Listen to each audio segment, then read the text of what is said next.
hendaknya kita sebelum kita berdoa kepada Allah, minta kepada Allah Al-Mujib, kita bertaubat dulu atas dosa kita.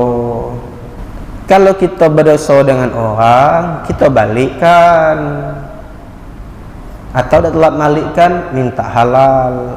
Ngapa pula macam tu? Coba kita fikir pakai akal gitu. Dia nak minta dengan Allah, ya Allah bagilah aku harta banyak, tapi hak orang diambil. Maka dia harus selesaikan dulu urusan kau, balikkan dulu hak orang. Minta nak, punya orang kau ambil, kata Allah. Nah itu adab pertama. Kalau kita punya dosa banyak, bertaubatlah kepada Allah. Apa-apa hal taubatlah dulu. Sebelum semayang taubat, sebelum berdoa taubat, sebelum ngaji taubat lah. Kenapa? Karena dak do kita ko lepas dari dosa. Tiap hari berdosa itulah, mulai dari bangun sampai tidur. Allahumma salli ala sayyidina Muhammadin tibbil qulubi wa dawaiha wa afiyatil abdani wa shifaiha wa nuril absari wa diyaiha wa ala alihi wa sahbihi wa sallim. Allahumma salli ala sayyidina Muhammadin tibbil qulubi wa dawaiha wa afiyatil abdani wa shifaiha wa nuril absari wa diyaiha wa ala alihi wa sahbihi wa sallim. Allahumma salli ala sayyidina Muhammadin tibbil qulubi wa dawaiha wa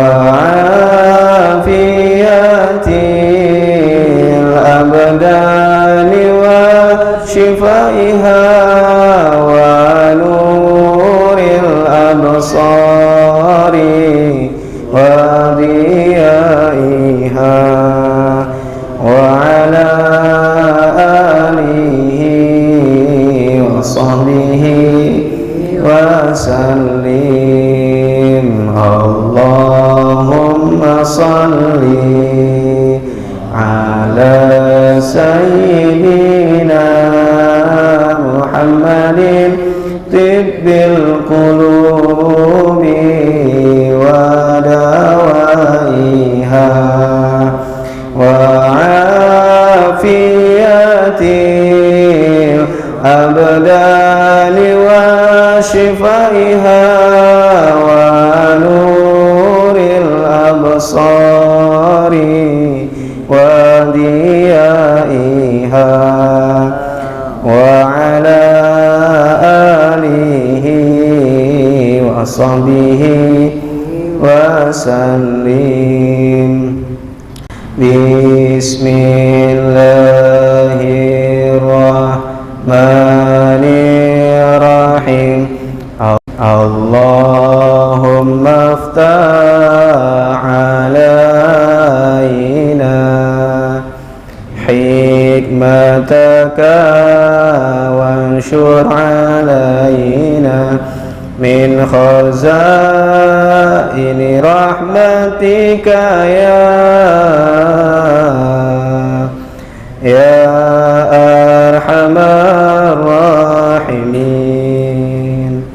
Rabbi yassir wa la tu'assir, Rabbi tammim bil khairil kamil, Rabbana ya Rabbana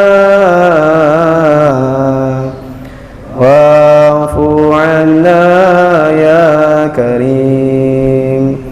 Amin amin amin amin amin amin amin amin amin amin amin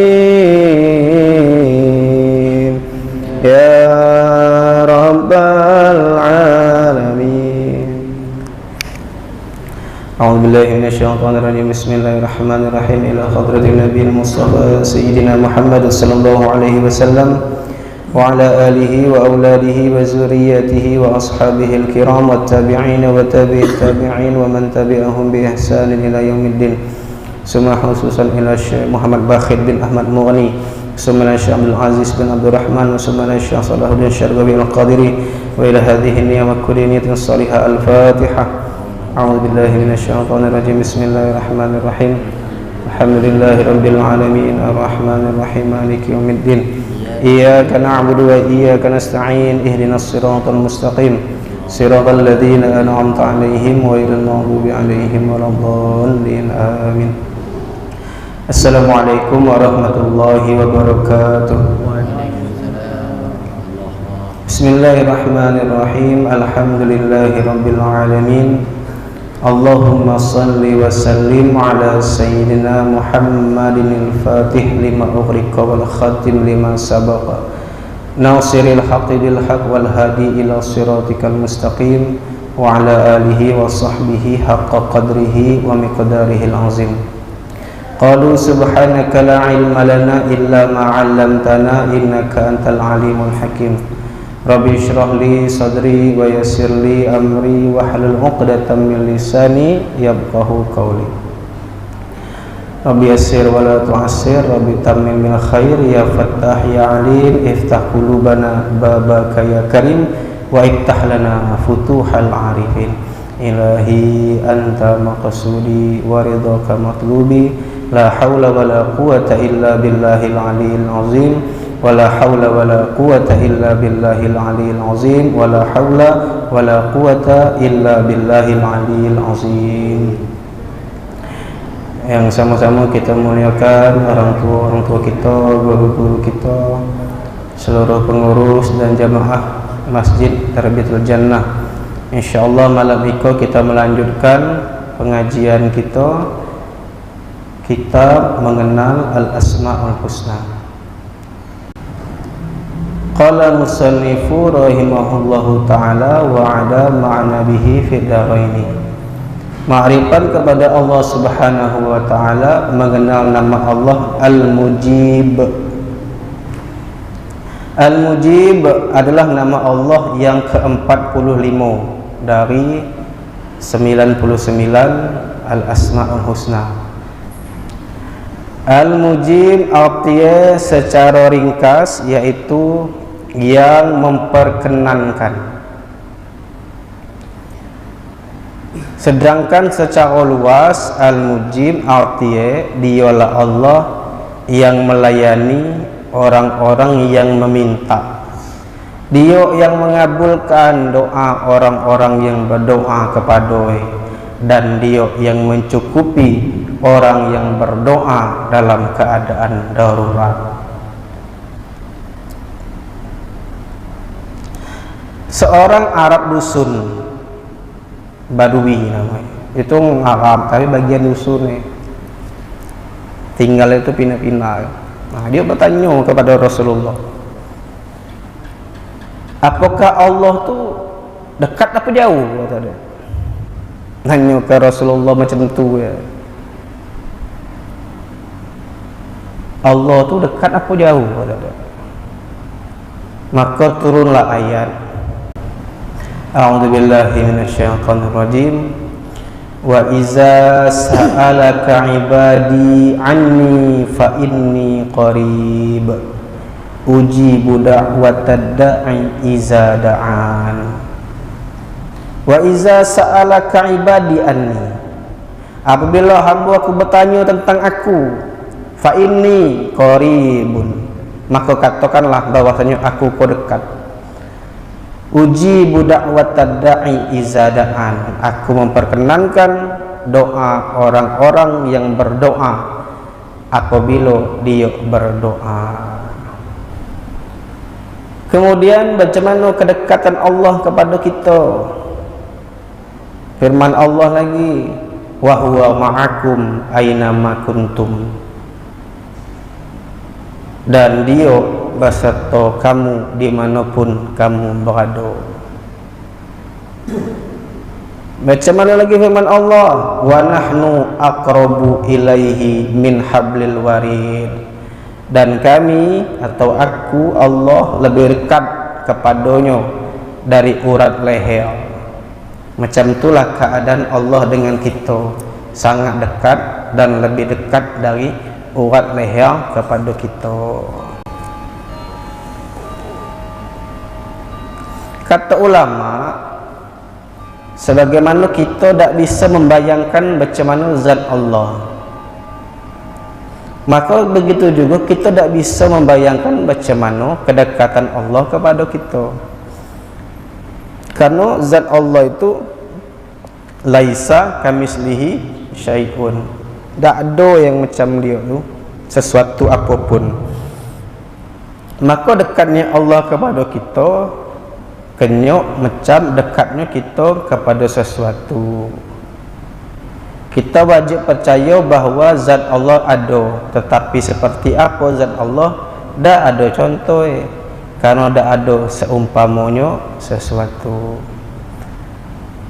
Kita wajib percaya bahawa Allah dekat kepada kita, namun kita wajib mengiktikadkan bahawa kedekatan Allah kepada kita kenyok macam dekatnya kita dengan benda-benda yang lain.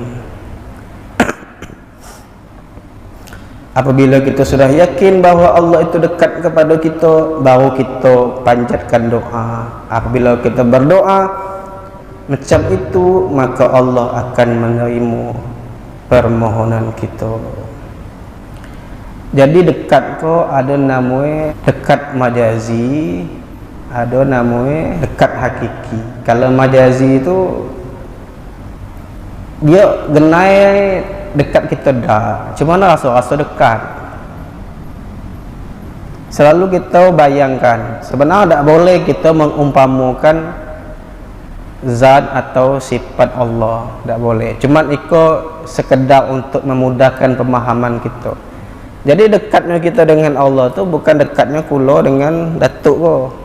Dekat tak, dekatnya bukan macam tu. Nah, tapi dekatnya macam mana kita dekat dengan anak kita, padahal anak kita tidak dekat gitu, tapi kita merasa dekat terus dengan anak, atau dengan kekasih, atau dengan rumah misalnya. Umpama pemahamannya, jangan sampai kita berkeyakinan bahwa Allah tu bergena.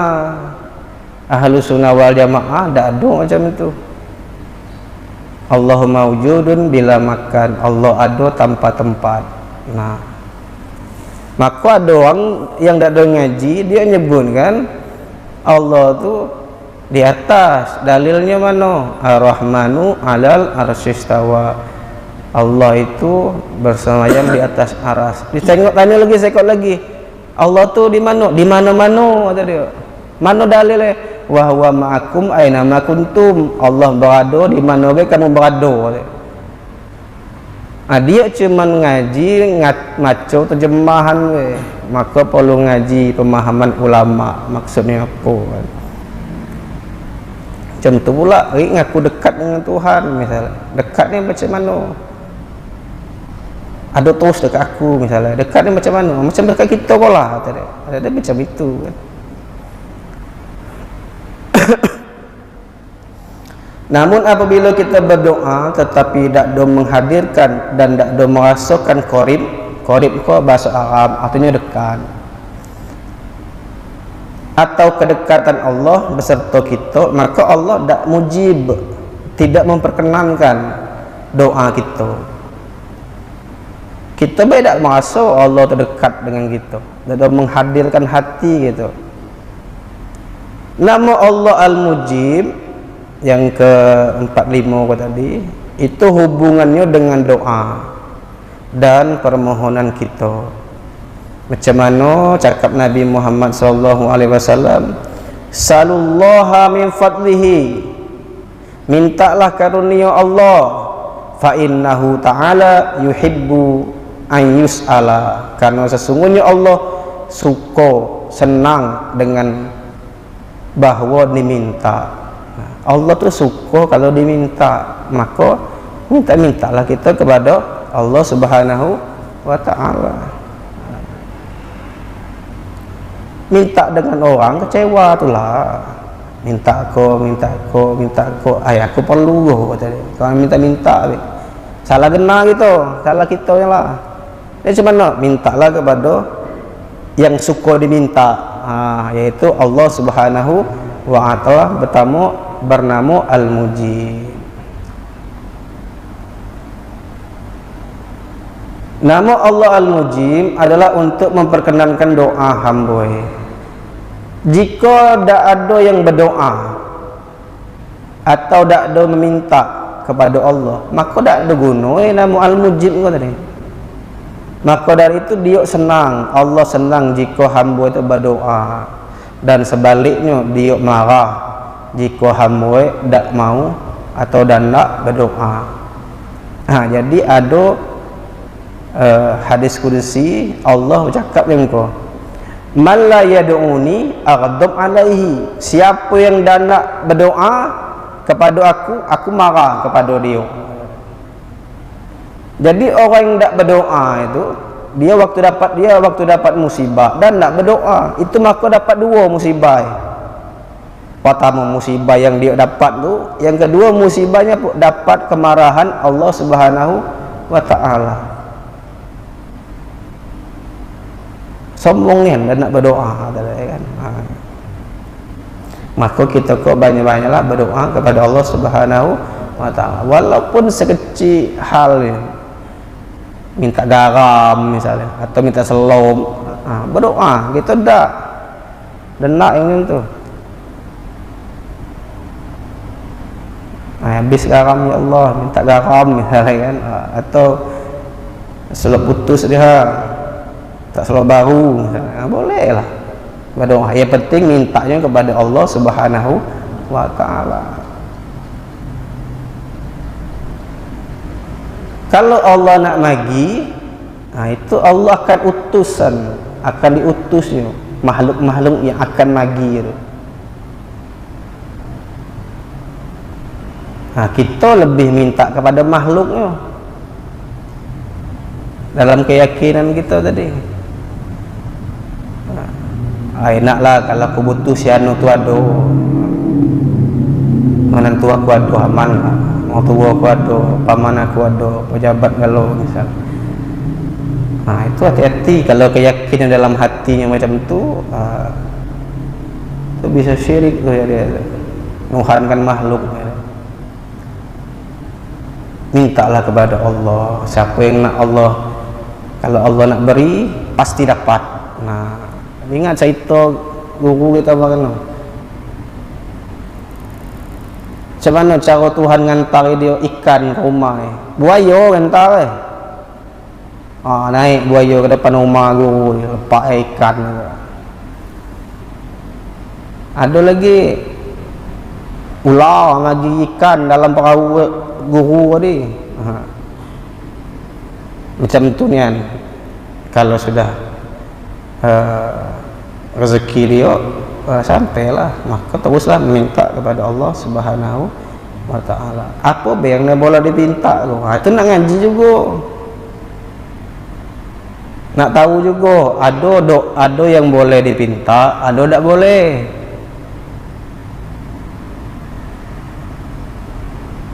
Nah, kata guru ni apa pun doa bolehlah. Ada pula doa, ya Allah mudah-mudahan togel aku kau keluar, misalnya nomor aku kau pas, ada boleh dulu. Atau ya Allah mudah-mudahan Syanu tu matilah dia hari kau, doa yang mati juga, ada boleh juga. Nah, maka pengarang kitab kau menyebutkan agar doa kita diperkenankan dan lebih diperhatikan Allah, maka sekurang-kurangnya kita harus memperhatikan 10 macam adab, 10 macam adab dan syarat dalam berdoa, yaitu 1. Mendahulukan taubat dari dosa dan kesalahan serta mengembalikan kezaliman yang bersangkutan dengan orang lain, atau meminta halal sebelum berdoa atau beribadah. Hendaknya kita sebelum kita berdoa kepada Allah, minta kepada Allah Al-Mujib, kita bertaubat dulu atas dosa kita. Kalau kita berdosa dengan orang, kita balikkan, atau dah telat balikkan, minta halal. Ngapa pula macam tu? Coba kita fikir pakai akal gitu. Dia minta dengan Allah, tapi dia ngambil punya orang. Macam mana tu? Dia nak minta dengan Allah, ya Allah bagilah aku harta banyak, tapi hak orang dia ambil. Maka dia harus selesaikan dulu urusan kau, balikkan dulu hak orang. Minta nak punya orang kau ambil, kata Allah. Nah, itu adab pertama. Kalau kita punya dosa banyak, bertobatlah kepada Allah. Apa-apa halnya taubatlah dulu. Sebelum semayang taubat, sebelum berdoa taubat, sebelum mengaji taubat lah. Kenapa? Karena tak ada kita kok lepas dari dosa. Tiap hari berdosa itulah, mulai dari bangun sampai tidur. Memang kita tak kabar. Yang kedua, adabnya hadir hati kepada Allah. Maksudnya apa? Kita mempunyai keyakinan bahawa Allah dekat dan mendengar permohonan yang kita minta. Dalam hati kita hadirkan Allah. Maksudnya apa? Bahawa Allah tu dengar apa yang aku pinta. Allah tu As-Sami', Maha mendengar. Karena ada juga dia berdoa tapi tak ada yakin dengan Allah. Macam mana contoh? Dia berdoa sekali, 2 kali, 3 kali, tak ada kabul kan, tak ada ijabah. Berarti dia tu berdoa tapi dia ragu. Kalau Tuhan tu kata tak dengar, tak dengar, tu. Itu adab yang kedua. Yang ketiga, tidak meminta sesuatu yang tak mungkin terjadi menurut akal atau adat. Kita adabnya tak boleh minta sesuatu yang tak mungkin terjadi, baik akal atau adat kebiasaan. Macam mana pula contoh? Berdoa minta hidup abadi, misalnya dah mati. Ada cerita kullu nafsin za'iqatul maut, setiap bernyawa pasti mati. Dia tak pengen nak di luar kebiasaan. Sebab tu minta doa bahawa apa? Duit turun dari langit 2 karung ke rumah dia. Ada di luar kebiasaan tu. Kerja macam tu cara. Kau dah hal-hal yang aneh. Itu di luar kebiasaan, di luar apa, dah masuk di akal. Kalau Tuhan tu nak bisa, bagi Allah tak ada yang tak bisa. Cuma kita dah tak adab. Nah, kalau dihubungkan balikkan ke Allah, tak ada yang Allah tak bisa. Manusia lahir dari ayah bisa. Manusia lahir dari emak pun bisa. Siapa? Nabi Adam. datik emak datik ayah pula. Kalau balikkan ke sifat Allah jangan lagi disebut dah, doi tak bisa. Cuma kita tadi punya adab. Kemudian yang keempat, tak ada berdoa untuk hal-hal yang melanggar hukum-hukum Allah. Contoh tadi itu kan, doa supaya nomor togel dia keluar, atau supaya melagu ayam dia menang. Ya Allah, menanglah ayam aku. Atau berjudi supaya menang. Itu melanggar hukum Allah. Tak boleh, tak ada adab.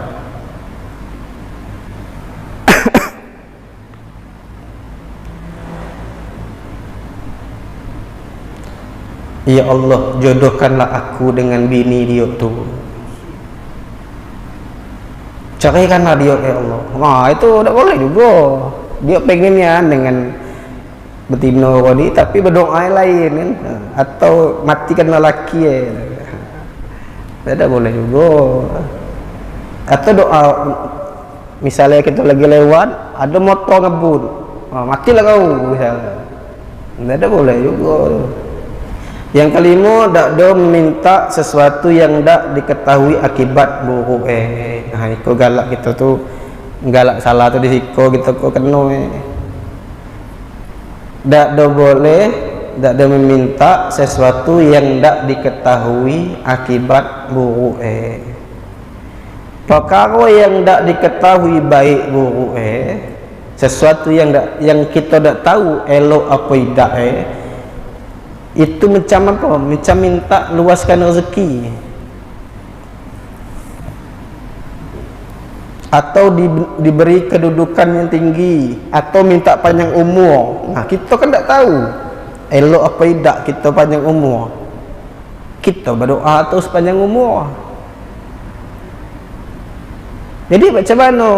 Yang macam itu tak baik kita meminta, kecuali jika permohonan itu dikaitkan dengan kebaikan. Macam mana contohnya? Ya Allah, kalau baik bagi aku, panjangkanlah umur aku.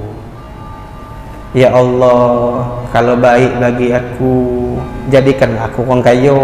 Misalnya tu, kita harus kaitkan ke situ. Karena kita tak tahu. Doa minta panjang umur apa-apa tua nyusai orang misalnya kan. Apa nyusai orang? Telanjang tengah jalan misalnya, ada kabar pikun bahasa gitu tu kan. Atau apa namanya kau, buang air basing nak lah. Itu jadi doa tu agak-agak dikit. Karena ada contoh Nabi Ibrahim pernah berdoa minta umur panjang. Nabi Ibrahim tu umurnya ratusan, pengen umur panjang kan. Sekali dia tengok lagi menung, lewatlah orang tua lewat depan dia, bercucuan naik liur kan. Nak makan tu lamunnya sampai buk jatuh, tak kuat lagi. Dah jadi je, dah jadi. Ya Allah, ada pula doa batal doa. Dia minta doa panjang umur, dah jadi. Tengok wak tadi, dah jadilah minta panjang umur.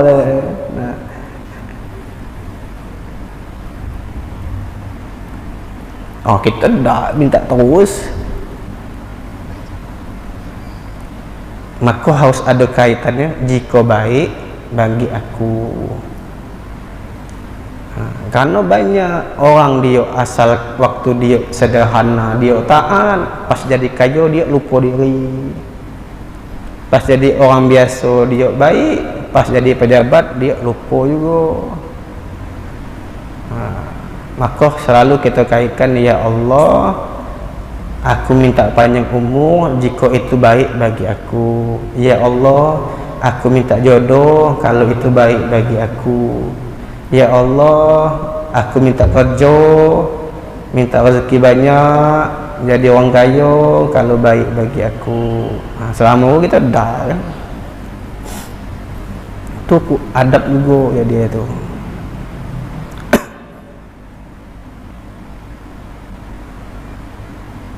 Yang adab yang keenam, selalu baik sangka kepada Allah walaupun doa belum dikabulkan.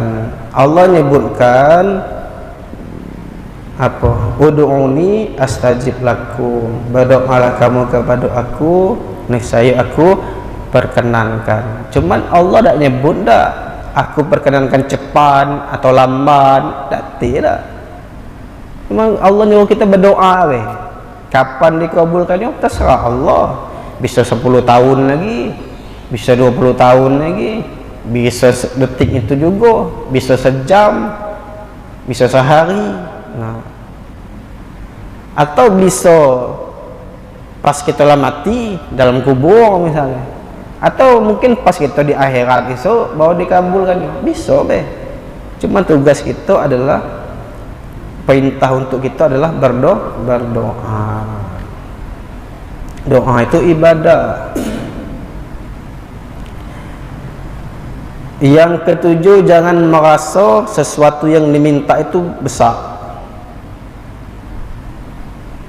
Karena segala sesuatu itu di sisi Allah kecil. Ya Allah, aku minta, kalau baik bagi aku minta mobil merek apa, mobil lawak, aku dah tahu gula mobil paling mahal. Lagi mahal ni anda. Ya Allah dah nak pula bagi. Jangan takut. Kenapa? Bagi Allah kecil kalau tu.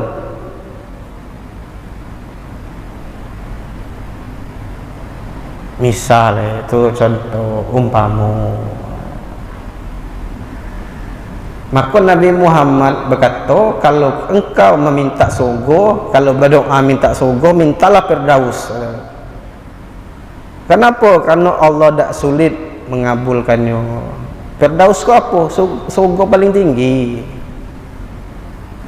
Surga itu ada 7. Surga paling tinggi itu Jannatul Firdaus namanya kan. Yang ke-8 kau pula adabnya tadi, jangan mencoba-coba kepada Allah dengan doa. Nyoba-nyoba pula. Berarti apa tu? Tuhan dia coba kalau-kalu kan.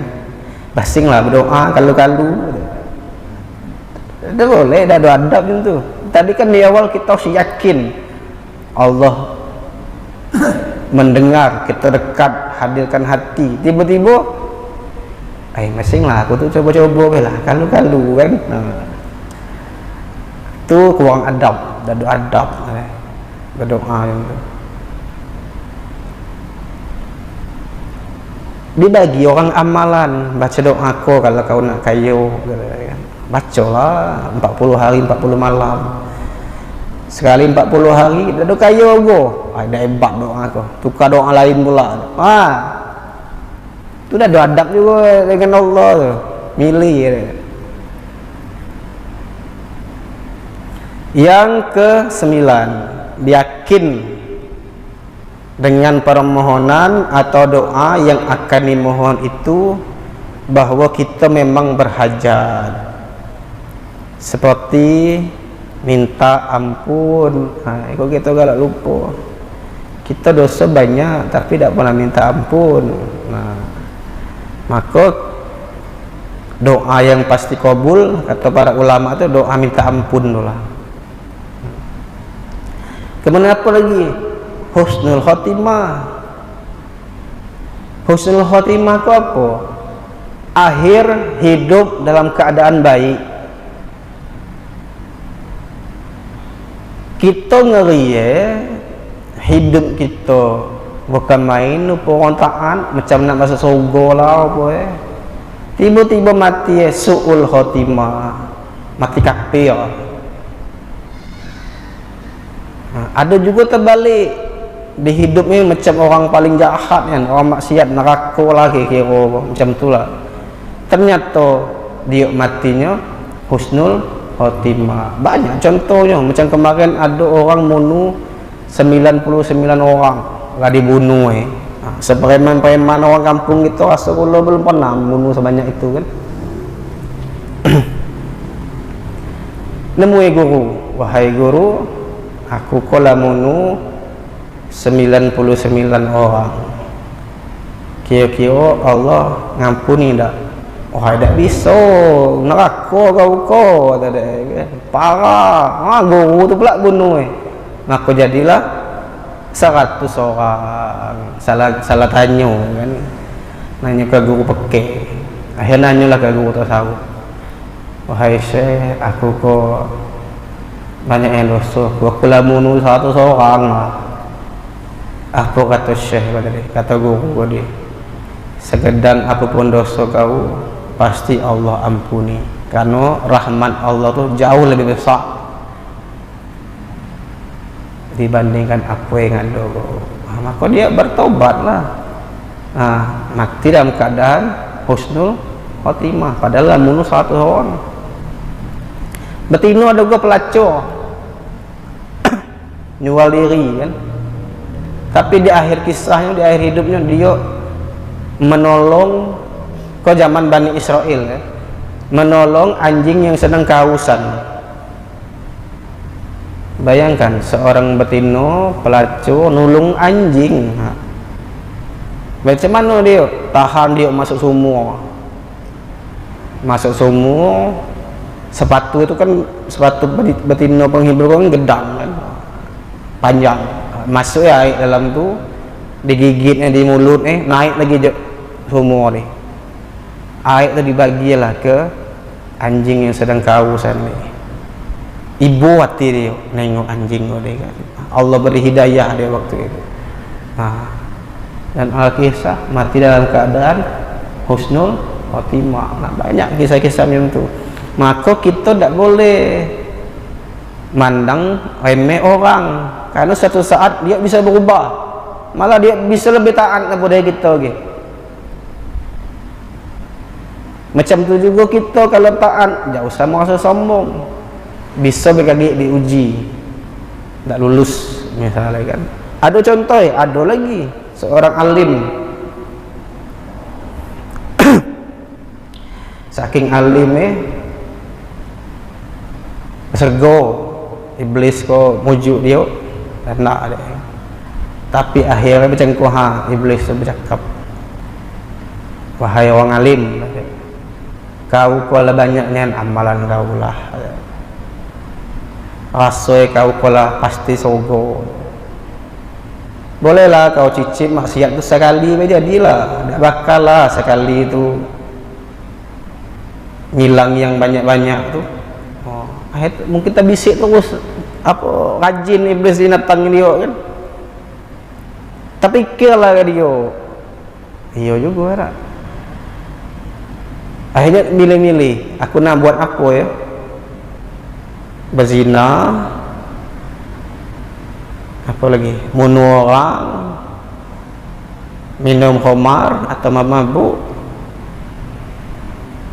Pikir dia, wah kalau berzina, kalau aku memperkosa orang lagi, orang tu punya anak ada dia kan. Kalau aku bunuh orang, anak yatim, banyak pikiran tu. Sudahlah, yang aman belah apa, mabuk-mabukan, minum khamar. Kalau aku mabuk-mabukan kok, aku dewek lah kena kan. Sekali apa terminumlah khamar, mabuk, tak sadar diri, ada betina lewat, betina perkosa orang marah, orang tu dibunuh. Dapat galau dia. Ngapa? Karena Allah menyadikan dia mati dalam keadaan su'ul khotimah. Itu ngeri kita kok. Maka banyak-banyak kita bertobat kepada Allah Subhanahu wa ta'ala, atau meminta afiyah. Allahumma inni as'alukal afwa wal afiyah. Minta afiyah berbeda dengan minta sehat.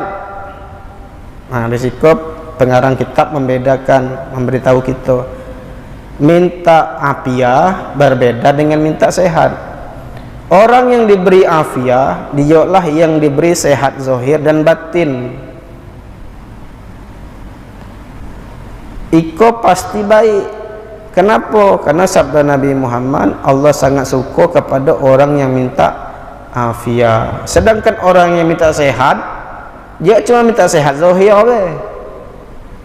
dan belum tentu baik. Maka doanya diajarkan Nabi, Allahumma inni as'alukal afwa wal afiyah. Nah, atau Allahumma aghnini bil ilmi wa zayyinni bil hilmi wa akrimni bit taqwa wa jammilni bil afiyah. Nah, kalau afiyah itu berarti sehat zahir, sehat batin. Nah, sekali lagi ya. Dan adab yang ke-10, doa itu semata-mata menjunjung perintah Allah dan Rasulnya. Maka dalam ilmu tasawuf, qasan atau niat berdoa itu ada dua. Pertama ijabah, kedua ibadah. Kalau ijabah itu dia mengkosatkan dalam hati dia, Allah mengabulkan sesuai dengan permintaan dia. Yang kedua ibadah, kau ngapa berdoa je? Nah, Allah nyuruh. Kau ngapa berdoa lu? Nah, Allah nyuruh berdoa. Jadi setiap kita berdoa tu itu adalah ibadah. Kalau ijabah di takutnya kita terkena syirik khafi jadi. Ngapa? Minta Tuhan lah jadi. Minta tapi makso. Macam mana contoh? Ya Allah, kau contoh pulau ngawang dewek lah. Jodohkan aku dengan si anu. Kalau tak juga lebih baik dia mati pula. Macam tu. Maksud. Atau kita kiaskanlah dengan doa-doa yang lain. Atau maksud juga supaya ada hujan. Ada go. Apa lagi ya, banyaklah doa-doa yang takutnya dalam hatinya ijabah. Dalam ilmu tasawuf itu lebih halus lagi. Maka niat kita berdoa kok ibadah tu lah. Pokoknya aku berdoa ibadah. Kenapa? Karena kita berdoa, kemudian kita menunggu doa itu kabul, itu dapat pahala terus. Ibadah hitungannya. Mulanya memang kita berhajat tanpa berdoa, Allah juga tahulah hajat kita. Nah, kan kita lah paham sebelumnya. Allah As-Sami, Allah Al-Basir, Allah Al-Khabir. Apa hati kita be Allah tu tahu. Cuman Allah merintahkan kita tu untuk berdoa, dan Rasulullah pun juga mencontohkan untuk berdoa. Ngapa? Karena ikut ibadah. Apabila yang 10 macam itu kita laksanakan ketika kita berdoa, maka tunggulah saat Allah memperkenankannya. Apabila pagi-pagi tadi kita berdoa, di siang hari kita nunggu agar diperkenankan, maka menunggu itu merupakan ibadah. Bagaimana berdoa adalah merupakan ibadah, maka menunggu perkenan atau dikabulkan doa juga termasuk ibadah. Nah, bayangkanlah kita berdoa kini kok nunggu terus 1 tahun, 2 tahun, 3 tahun, 4 tahun. Itu selama masa itu termasuk ke dalam ibadah. Apabila tidak melengkapi yang 10 macam dari syarat dan adab berdoa, maka kita dihukum sebagai orang yang tidak berdoa. Kalau 10 tidak berarti tidak ada termasuk berdoa dah gitu dego. Kita bela merasa kita tu berdoa, tapi di pandangan Allah kita tu sebenarnya tidak ada berdoa dah. Nah, itu maka kita harus faham ilmu berdoa tu ada juga rupanya.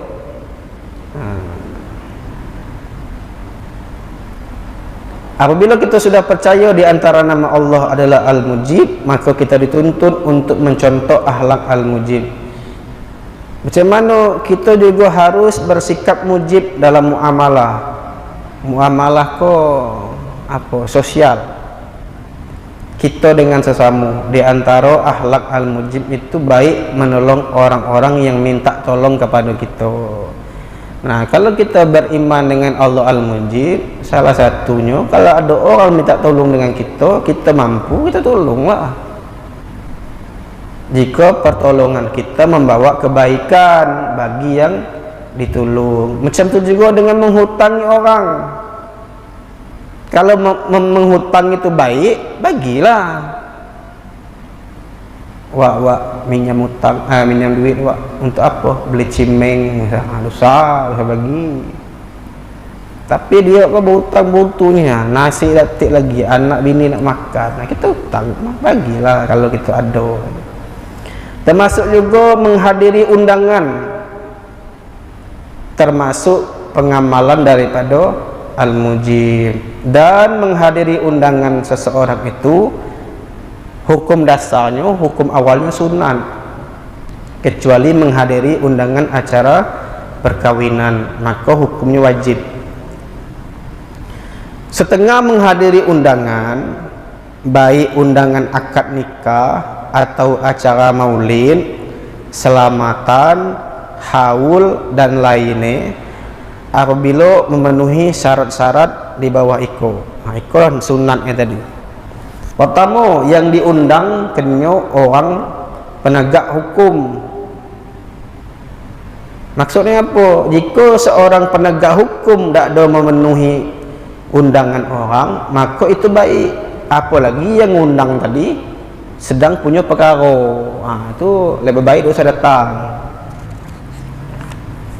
Yang kedua, yang mengundang orangnya muslim atau wakilnya, dan yang diundang itu orangnya ta'yin atau tertentu. Yang ketiga, acara yang diadakan pengundang itu tidak ada khusus, diperuntukkan hanya orang-orang kaya atau para pejabat, maka sunat kita hadir. Tapi kalau tak, itu untuk orang kaya ada sunat tak kita hadir. Yang keempat, tidak di tempat yang akan kita hadir itu suatu kemungkaran. Ternyata ngundang kita, tapi di tempat undangan itu orang maksiat. Ada sunat tak tu? Mulailah berdalil. Wajib tak ku datangi undangan kau. Dia guru, tapi dia dah nak datang misalnya. Kamu tu ilmu dah ada faham pun kan? Ngapo? Kalau di tempat tu ada kemungkaran, ada kemaksiatan, ada sunat dah datang tu. Jangan salah faham pula kan. Seperti apa? Bercampur bau laki-laki dan betina misalnya, dan juga yang lain-lain. Yang kelima, tak ada diketahui haram pada harta. Orang yang undang tadi kita tak tahu dah ada haram pada harta. Berarti kalau kita tahu, dah ada sunat tak datang. Kita tahulah orang kok duit ni hasil haram kalau ya. Dah ada sunat tak kita datang situ tu. Kalau kita tahu, kalau kita tak tahu jangan pula apa kan datang. Yang keenam, tak ada keuzuran seperti uzur Jumat, misalnya hujan atau sakit. Kalau hujan lebat macam mana, kalau sakit macam mana nak hadir, itu kira-kira. Tapi selebih itu kita sunat hadir. Jika menghadiri undangan tidak sesuai dengan syarat-syarat tersebut, maka tidak lagi sunat kita menghadiri undangan itu. Bahkan juga tidak wajib lagi menghadiri undangan perkawinan. Termasuk dari akhlak al-mujib, yaitu menjawab bagi orang-orang yang bertanya sesuatu kepada kita. Apabila pertanyaan itu memang sesuatu yang harus dijawab, orang bertanya dengan kita dan kita tidak mesti jawabnya, itu tanda kita beriman juga kepada al-mujib. Ikut dak dan nak dikata lolo segala jawab.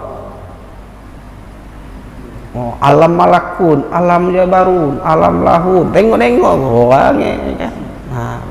Dan nak dak dikata tak tahu, harus tahu.